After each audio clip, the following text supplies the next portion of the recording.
Well, good afternoon and thanks for coming. My name is Donna McSpadden and I am one of two personal counselors that we have at Pulaski Tech. I am on this campus Monday through Friday from 8 to 4:30. My office is room 241 just down the hall. So today we're going to have just a short version of a session on test anxiety. I'm going to mention things that you might want to know more about. You might want a one-on-one session. You might want to invite me to come to a class or another group. So please feel free. My contact information is on the bottom of the sheet, and I'll be happy to work with you on any of these things that we just briefly mentioned today. But my main goal is to give you some tools that you can take away from today and start to use immediately. So I guess the main question is, how do you know you have test anxiety? A lot of people get anxious about taking tests, and that's going to be normal, right? Because most of us just hear the word test and we're already, our heart's racing and we're breathing a little shallow because we put so much personal emotion on the word test because we're being evaluated. We look at our performance as if that's a reflection on what kind of student we are in every area, what kind of person we are, whether we're good or bad. And that probably goes way back from when we were in elementary school. And even though we're adults now, we carry a lot of that emotional baggage around with us, and it can get in the way when you're trying to be successful. We have a saying here at Pulaski Tech, the counseling office especially, which is life happens while you're trying to go to school. So we know that students bring whatever's going on at home, what's happening on the job, what your mental health is, your physical health, your financial stresses. All of these things factor into what's happening in the classroom. So you add all of these things onto an already stressed, maxed out calendar, maxed out coping skills as far as the amount of things that you have to do. And sometimes putting a test on top of that gets to be too much. So when I ask people, how do you know you have test anxiety? What are the things that they report? How do you know that you have test anxiety? What's the first sign that you have that you are anxious? I think for me it's like something I've studied, and I know it, and then I go to a test and I can't pick out the right answer. Perfect. So what he's saying is he's prepared, he's studied. I hear this all the time. People will say, I look at that test and I don't recognize. It looks like a foreign language. So that is a huge indicator that you have stepped over into what we call the fight or flight syndrome, or the stress response. And so people report that confusion, not recognizing anything. Some people feel upset at their stomach. Some people feel their hearts pounding, sweaty palms, shallow breathing. Some people get like a very narrow vision. They almost feel like, they can't focus. So if you look at your handout, you'll see that there are several signs that can be either physical, emotional, or mental. So I want to focus in for a moment just on the physical, because what people need to know is test anxiety is not all in your head. It's not something you should be able to just talk yourself out of. It's not a mental defect or an emotional defect. It is a very complicated response that our body gives, called the fight or flight or stress response. So all of those physical symptoms, the feeling kind of nauseated, or the butterflies in your stomach, or feeling kind of shaky, the heavy breathing or the shallow breathing, the vision and confusion problems. All of those things are when your body feels like it's threatened in some way. So then you start to have the adrenaline and cortisol and all the stress hormones. So it's the same response you would have as if someone runs a stop sign and is about to crash into you. And all your muscles tense up and your heart gets going fast and your blood pressure goes up. That is the stress response. So a really important point is our bodies don't know the difference between a real physical threat and the thought of a threat. Your body's going to respond the same way, whether someone is actually threatening you physically, or whether you just have this thought about, oh my gosh, I'm going to fail this test. Or, I've had this happen to me. I get to work and I sit down at my desk, everything's great, and then I go, did I turn that iron off before I left? And I go, oh. And then, you know, like, so my body responds, and it's just a thought. So this is where we have a chance to make a difference. This is a way that we can interrupt the stress response and help you do better on the test. Okay? So the physical symptoms, the mental and emotional symptoms, a key thing to remember is if your body gets all the way into that stress response, the blood flow goes to the large muscles in your arms and your legs to get you ready to fight or run. So that means you're not getting as much blood flow to the brain. That's why you look at something and you can't recognize it, because you're not getting enough oxygen to the brain. So knowing that hopefully is an incentive to try to say, okay, let me do whatever I can do to keep my body calm, keep my thoughts in a positive place so that I don't go into the stress response before I even get to the test. So I have study tips on the back side of this handout. I have a checklist on the front, and we're just going to kind of move through these quickly. But again, remember, if you need any help with any of these to go into more depth, let me know. So my first advice is if you feel that you are going to be anxious during a test, know that when you go in to take the test and the instructor's handing it out, don't look at it immediately. Turn it over. Take a few minutes. Take some deep breaths. Do a couple of the exercises that I'm going to teach you at the end of this presentation. Get yourself calmed down before you even start. Because what happens to a lot of people is they don't know the answer to the first question. Oh no. And then, I don't know, oh, I'm going to fail it. And then you get in that feedback loop of increasing your stress. So think about getting yourself in the best place to start with. Sometimes that means not going into the classroom until like 1 minute before class starts. Because have you ever gone in to take a test? Everybody in the classroom, papers are shuffling, people are anxious. I didn't get to study. Did you get to study? Do you know the answer to this? Can you work this problem? And the anxiety level is ratcheted up. And so when you walk into that kind of atmosphere, it's going to affect you. So if you know that this particular class tends to have that high anxious energy before every test, don't expose yourself to it. Walk into it at the last minute. You're out in the hallway or sitting in the library or wherever getting your calm on before you go, and then holding on to that as you go into the room. Talk to your instructor ahead of time. If you know for sure that you have a diagnosed anxiety disorder, you can make yourself available to our Disability Services office, and they can provide accommodations. So if you need a quiet testing room, if you need extended time on tests, if you have a diagnosis that lends itself to those accommodations, then there is no reason not to take advantage of that. Again, that's confidential, and there's no way that you're going to be called out in front of the class, but it's definitely something that puts you on a more level playing field with your fellow students. It would be the same thing if someone needed an accommodation in the classroom because they had hearing loss or vision loss or needed special equipment. So we have lots of accommodations that might be available to you, so think about that. But even if you don't qualify for disability accommodations, some instructors are available to work with you if you let them know, hey, I've come to a seminar on test anxiety, I'm trying some of these coping skills, I know this is an issue for me, so, is it okay if I sit in the back of the classroom to take my tests, or whatever you think might be helpful for you. Another really good way to kind of counteract that beginning stress is to be prepared.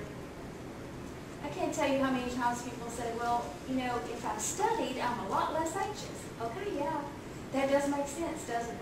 So if you know that you need to study twice as many hours as everyone else in order to feel prepared, then that's what you have to do. Find a way to schedule that time Put it into your calendar so that you prepare as much as is humanly possible before your test, because that's going to cut down on your anxiety.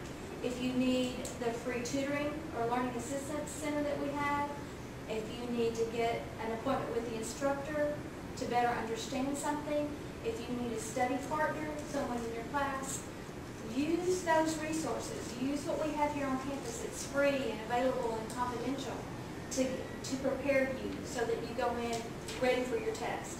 The third one is positive self-talk. So again, remember, your body doesn't know the difference between a thought and a real negative event, so that it's all truth as far as your body's concerned. So if you're thinking, I'm going to fail this test, I'm not a good student, if I fail this test, then I might fail this semester. If I fail this semester, I might lose my financial aid. If I lose my financial aid, I can't. So your brain can run away with all of these negative thoughts.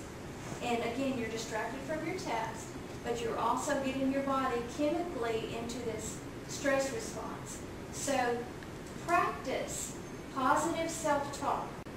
Do it every day. When you sit down to go to do any study, when you sit down in class, tell yourself things, even if your part of you's going, oh, that's a lie. It's not really a lie. But tell yourself, I'm a good student. I enjoy school. I'm gonna master this coursework. I'm gonna get all the help that I need. If I can't figure it out right now, there are people that I can go to. Any positive thought, and it may even help to write some of these things down, like on an index card, or condition yourself to write them down at the top of your paper every day when you sit down to take notes. Something that's very helpful for students that I have them write down is the phrase, be here now. Be present. Be in this moment. Because our brains tend to trail us off to the past, where we are concerned about things that we have no control over, that we can't change, but we tend to kind of keep bringing them up and say, if only this, and I wish that hadn't happened. So we can get lost in the past. Or we can get so involved in the future, like the things I need to do, and I can't forget to do that, and what if they say this, and what if that we miss the present moment. Have you ever been sitting in a lecture and your mind wanders off and you finally come back, like you wake up and the professor is 10 pages into the chapter and you can't remember what's, because you were in your head somewhere else. So really disciplining ourselves to stay in the present moment, it's not easy. And it's a lot like lifting weights to create a stronger, larger bicep. You can't lift weights one day and expect to gain strength, right? You can't practice some of these things I'm telling you one time and expect it to benefit. It needs to become a discipline, a part of your daily work, a habit. And the more you do it, the more it's going to benefit you. So that positive self-talk. Avoid that negative thinking, avoid negative people. Surprised at the number of students who really don't have a good network of support. So if you have family, friends that seem to be jealous of your time while you're trying to study, you need to have that talk with them. You need to say, you know, this is important to me, it's a goal I set, and work out a way so that you are around people who are going to support you. Getting enough sleep, you know, it's a myth that you need to stay up all night cramming before a test. We all know you're going to be much better if you prepare as much as you can, sleep well, eat a good breakfast, all those things your mother ever told you. Research is proving all those things to be true. So, you know, avoid the junk food, avoid caffeine, those energy drinks, things that would make you more jittery, because again, your body can get into that feedback loop. If you feel a little jittery, then you think, oh, I'm getting anxious. And then when I get anxious, I don't do well on the test. And you start down that process of negative thoughts. Okay, practice relaxation and calming exercises. I'm going to teach you a couple of those in a minute. Focus on your own pace, on your own work. A big stressor for a lot of students is that they're working and suddenly people are starting to get up and turn in their papers. and then you're only halfway finished. And you're thinking, well, something's wrong here. Everybody's finished. And I always tell them, hey, they may be done, but they could have gotten all their answers wrong. Just because they're fast doesn't mean they're right. And whatever they are doing really has nothing to do with you. So again, when you first sit down and you've got your paper turned over and you're getting yourself centered and ready to take your test, one of the things you can picture in your mind is that I'm sitting here with my test and there's this bubble around me. Nothing outside of that bubble is important to me or has anything to do with me. Right now, it's me and the test. You think that would help? I mean, visually, consciously putting a bubble around you so that people shuffling their feet and dropping their pencil and, you know, all those distracting things, tune them out. Tune them out. Focus on you and the test. Would it help if you had a reward planned for yourself after the test? Some people, you know, we say bribery works with kids, it works with grown-ups too. So if you say, you know, if I get through this test and I feel like I've done my best, then I'm going to go to Starbucks and get a coffee or have a piece of chocolate. Or now, you know, I don't recommend doing something that's not good for you as a result, you know, as a reward. But sometimes just that little bit of a treat. You know, I'm going to go sit outside in the sunshine for 10 minutes, and I'm not going to start studying or go on to my next task until I take a few minutes to just say, great, good job, Donna, you made it through this test. If your brain starts to do what it normally likes to do, which is continually bring up things to you that you shouldn't forget and the things that you are kind of concerned about, then just tell yourself, I will deal with that later. Right now I'm taking the test. You can even say to your brain, thank you for being so detailed, but right now it's about me and the test. Okay? So keeping that focus, coming back to the present moment, the task at hand, not wandering off into other things that's going to create stress. And then the bottom one, I really should have underlined, bolded, somehow. I want you to put a star beside this, something that I want you to know that this is what I really want you to carry away with you, which is you are not the grade that you make on your test. It doesn't define you. If you make a bad grade, you're not a bad person, right? It's not, those two are not connected, even though we may have them emotionally connected. If you can think about, there's so many things that we try to evaluate as a performance. And we do this starting out with our children when they're very, very small. And we carry this with us all of our lives and into our jobs.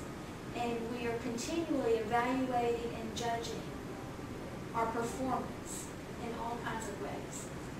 But I would prefer, if we could, to start changing our thoughts about whether I did well or I did bad. What about if we just said, I created this result, right? Like if a scientist, you know, how many times did Einstein, you know, fail with his different experiments? Or how many times did Edison take before he invented the light bulb? Does anybody remember? I've read it, but it's like 4,000. Thousands of times. But it didn't stop, did he? Each thing was an experiment. And he created a result.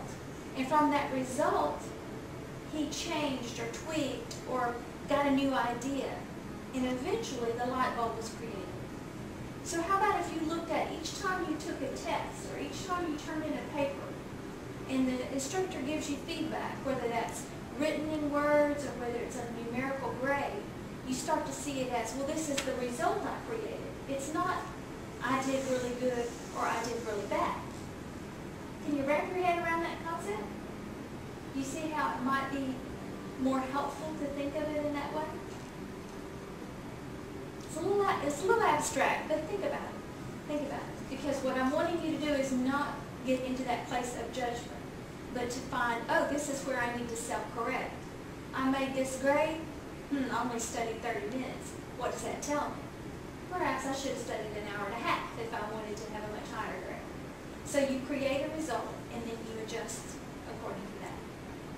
Does that make sense? Okay. So the other side of the handout has study tips. A lot of things you've probably already gone over in college seminar and things you picked up from other places. Most of them are self-explanatory, and I'm not going to take the time to go through each one, but again, if you read over them and you want to know more, let me know and we'll spend some extra time.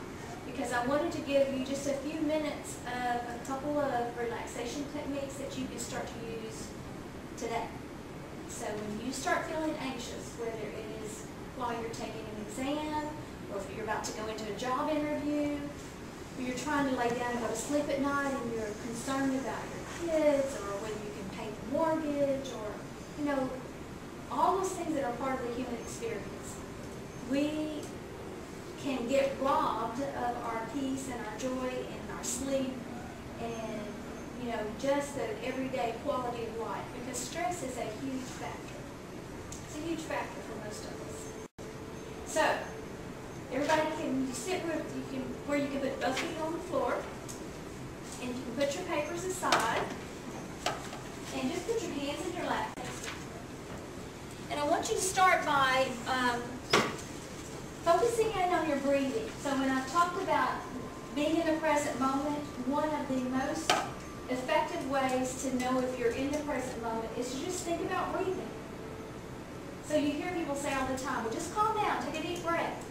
There's really scientific research that backs that up, that that's exactly what we need to do when we're feeling anxious. So the breathing needs to be not shallow in your chest, but it needs to be in your abdomen.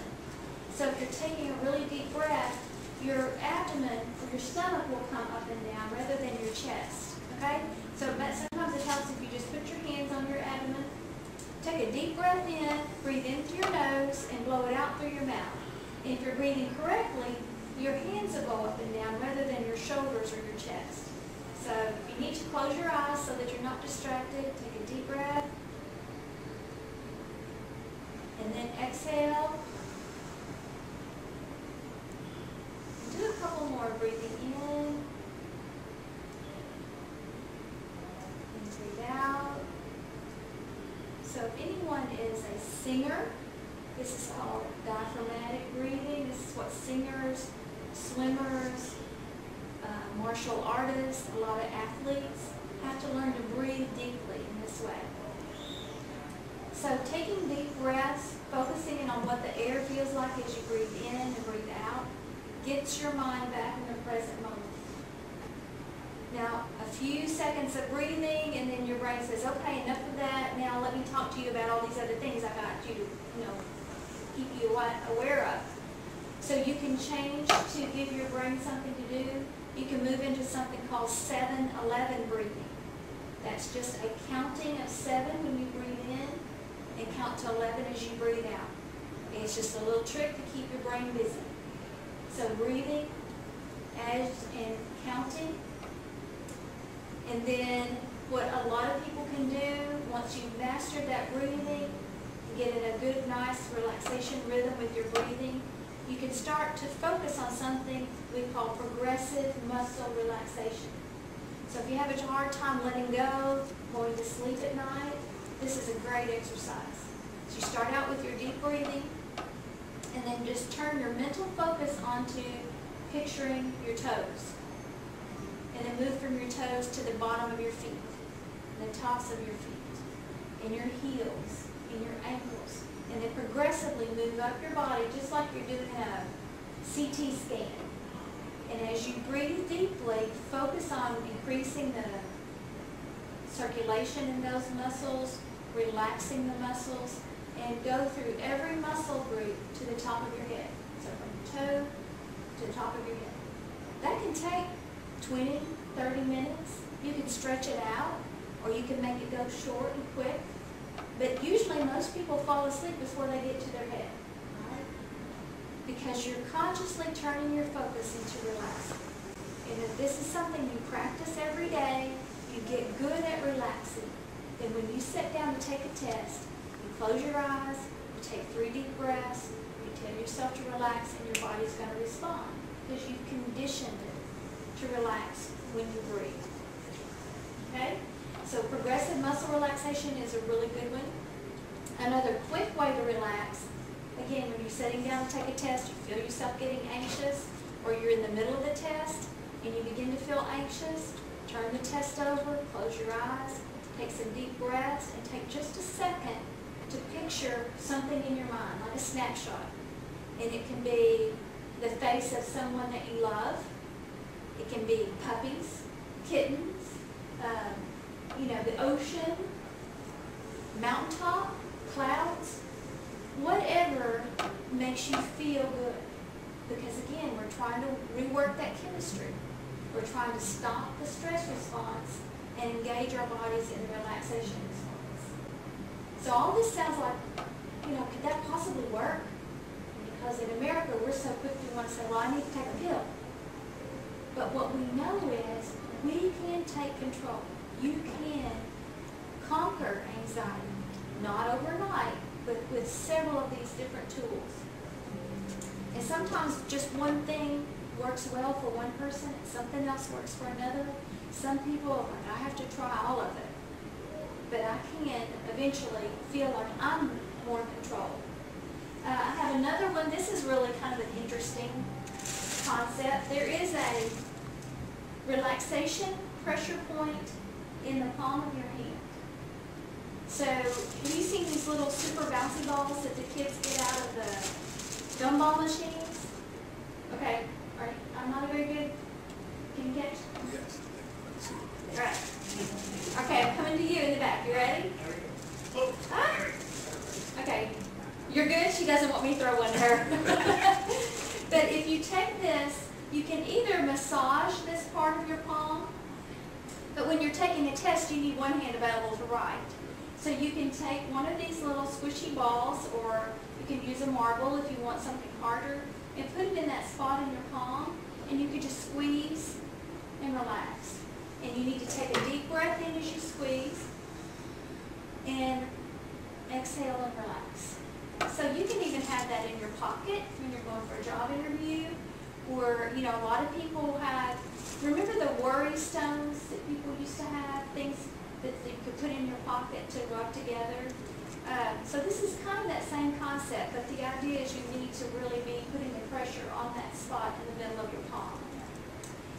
For people who tend to get nauseated when you're stressed, if you look at this web of your finger, in between your thumb and your finger, and you put your thumb in the V and push in toward your hand and squeeze. That's an anti-nausea pressure point. So if you're feeling kind of sick at your stomach, which a lot of people get when they're stressed, because remember the blood flow is going to your muscles, so it's not working on your digestion.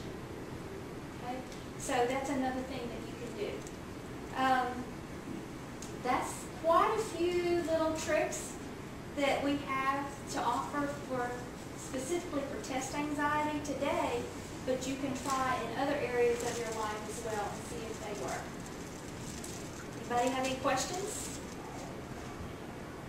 Does it sound like anything you think you can use? Yes. Good. All right. Well, thanks for coming today. I appreciated your attendance and your attention. So good luck. We've got finals coming up. So we've got